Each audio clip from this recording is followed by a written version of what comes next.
নমস্কার, সবাইকে বং হেসেলে সাদর আমন্ত্রণ। আজ আমি লাউ দিয়ে বিউলির ডাল রান্না করেছি। এই ডালটা সম্পূর্ণ নিরামিষ, খুবই পুষ্টিকর, সুস্বাদু। এই ডাল আপনারা করে খেয়ে দেখুন, খুব ভালো লাগে। এখন আমি আপনাদের দেখাবো কি করে আমি এই ডালটা রান্না করলাম।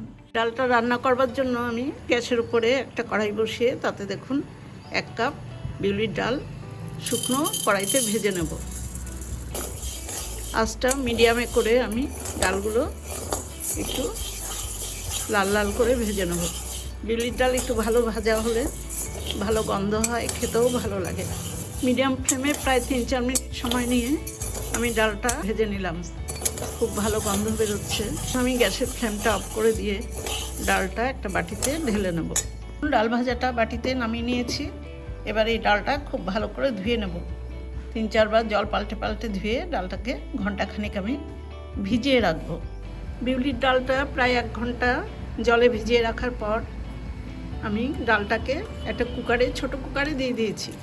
দেখুন এরকম খুব বেশি জল না, অল্প জল দিয়ে মিডিয়াম ফ্লেমে আমি ডালটা একটু সেদ্ধ করে নেব। একটা সিটি দিয়ে অফ করে দেবো এবং নিজে নিজে ভেপারটা যতক্ষণ না বেরিয়ে যাবে ততক্ষণ আমি কুকারের মুখটা খুলবো না। তারপর কুকারের মুখ খুলে আমি দেখাবো। মিডিয়াম ফ্লেমে একটা সিটি আসার পরে আমি ঢাকাটা খুলে দিয়েছি। জলটাও টেনে গেছে। দেখুন ডাল খুব ভালো সেদ্ধ হয়ে গেছে।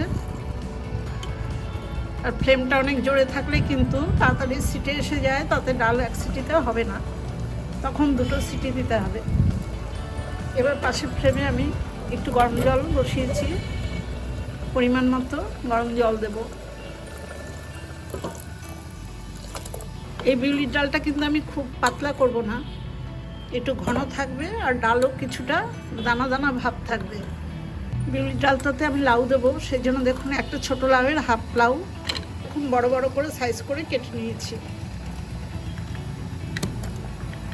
সেই লাউগুলো এখন আমি দিয়ে দেবো। এই অবস্থায় 1 চামচ লবণ দিলাম। এখন আমি মিডিয়াম টু হাই ফ্লেমে এই ডালের মধ্যে লাউটাকে সেদ্ধ করে নেব। প্রায় 15 মিনিট মতো আমি ডালের সাথে লাউটা খুব ভালো করে সেদ্ধ করে নিলাম। ডাল এবং লাউ দুটোই খুব ভালো সেদ্ধ হয়ে গেছে। এবার ডালে আমি 1/4 চামচ মতো গুঁড়ো হলুদ দিয়ে দেবো।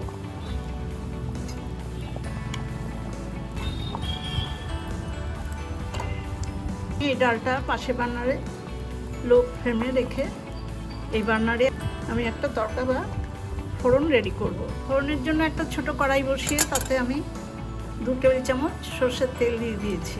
ফ্লেমটা লো টু মিডিয়াম আছে। একটা তেজপাতা আমি মাঝখান দিয়ে ছিঁড়ে দিয়ে দিলাম। 2টো শুকনো লঙ্কা মাঝখান দিয়ে ভেঙে আমি ফোড়নে দিলাম। এবার 1/4 চামচ গোটা জিরে দিলাম। ফোড়নটা খুব ভালো ভাজা হয়ে গেছে। এবার এই ফোড়নটা আমি ডালের মধ্যে দিয়ে দেবো।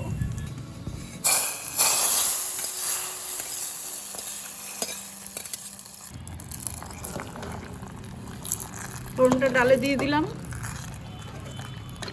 এবার আমি কিছু মশলা দেব। মশলার মধ্যে দেখুন হাফ চামচ কাঁচা আদা বাটা, 1 চামচ কাঁচা লঙ্কা বাটা আর 1 চামচ জিরে বাটা। জিরেটা ভাজা, আদাটা কিন্তু কাঁচাই দেবেন, তাহলে একটা অন্যরকম গন্ধ হয়। এই মশলাটা এইভাবে আমি আমার মায়ের কাছ থেকে শিখেছি। বিউলির ডালে এইভাবেই ফোড়ন দিতেন। অল্প একটু চিনি দিলাম, হাফ চামচ মতো, আর খুব অল্প পরিমাণে ধনেপাতা কুচি। বিউলির ডালে ধনেপাতার দরকার হয় না, কারণ বিউলির ডালে নিজস্ব একটা ভালো ফ্লেভার থাকে। আমি তাও খুব কম দিলাম। ধনেপাতাটা দেওয়ার পরে আমি আর এখন ডালটাকে ফুটাবো না। এইভাবে ডালটা 2 মিনিট ঢেকে রেখে দেবো। 2 মিনিট ডালটা ঢেকে রাখার পর দেখুন ডালটা একদম খাওয়ার জন্য রেডি। এরকম একটু দানা দানা থাকলেই ডালগুলো খেতে ভালো লাগে, তা না হলে একদম পিছল হয়ে যায় বেশি গলে গেলে। এবার আমি একটা বাটিতে ডালটা সার্ভ করে দেবো। রান্নাটা আমি একটা বাটিতে সার্ভ করে দিয়েছি। গরম ভাতে ডাল রান্নাটা করে খেয়ে দেখুন, খুব ভালো লাগবে। সম্পূর্ণ নিরামিষ এই রান্না। আমার এই রান্নার রেসিপিটা দেখে আপনাদের যদি ভালো লাগে তাহলে আমার ছোট্ট চ্যানেলটাকে সাবস্ক্রাইব করে আমার পাশে থাকবেন।